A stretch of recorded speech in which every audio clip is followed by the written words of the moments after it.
Sir आपका order. ये लड़की तो बहुत खूबसूरत है। सर आपका ऑर्डर। इसे तो मेरे घर की बहू होना सर चाहिए। आपका कहाँ ध्यान है? ऑर्डर आपका। हाँ बेटा लो। चेंज।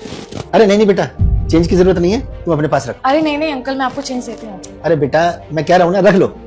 ठीक है, थैंक यू। अरे बेटा सुनो, बेटा बाहर इतनी गर्मी है, थोड़ी देर रेस्ट कर लो, पानी वानी पी लो, फिर चले जाना। नहीं नहीं अंकल, थैंक यू, मैं मैनेज कर लूंगी। अरे बेटा मैं तुम्हारे बाप की उम्र का हूँ, आ जाओ थोड़ी देर बैठ जाओ, थोड़ी सी धूप कम हो जाएगी फिर चले जाना। आ जाओ आ जाओ, ठीक है। आराम से बैठो, मैं तुम्हारे लिए पानी लेके आता हूँ ठंडा।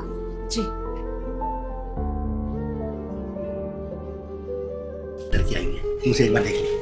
अरे पापा कितनी बार बोला नहीं मिलना मुझे किसी लड़की से, क्यों परेशान करते हो? क्यों सुनते क्यों नहीं आप? अरे एक बार मेरे कहने से नजर तो मार ले। ऐसा है मैं ना लेट हो रहा हूँ, परेशान मत करो। महक, तुम इस हालत में?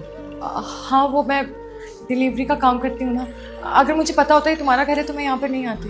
लेकिन तुम तो बता रही थी कि तुम्हारी अरेंज मैरिज होने वाली है, और जिससे तुम्हारी मैरिज होने वाली है वो शायद कोई गवर्नमेंट जॉब करता था। होने वाली थी पर हुई नहीं। वो क्या है ना कि मैं कभी भी शादी वादी में इंटरेस्टेड थी ही नहीं। खैर मेरी छोड़ो, तुम्हारी तो शादी हो गई होगी, बहुत खुश रहते होगे ना अपने परिवार के साथ। नहीं, मैंने शादी नहीं की। जब दिल ही मैंने तुम्हें दे दिया तो फिर किसी और से शादी कैसे कर सकता हूँ?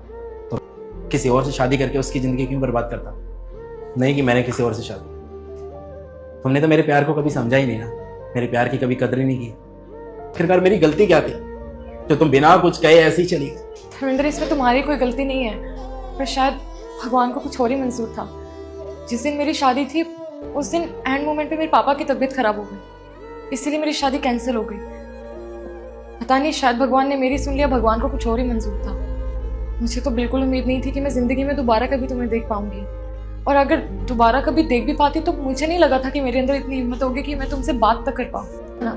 तुम्हें तो पता था ना मेरे पापा के बारे में, उन्होंने साफ कहा था कि अगर मैं तुमसे शादी करूंगी तो वो सुसाइड कर लेंगे। मैं तुमसे हाथ जोड़कर माफी मांग रही हूँ, एंड आई प्रॉमिस आज के बाद दोबारा तुम्हें अपनी शक्ल नहीं दिखाऊंगी। तो तुम भी रही होगी, और कहीं ना कहीं मजबूर मैं भी था।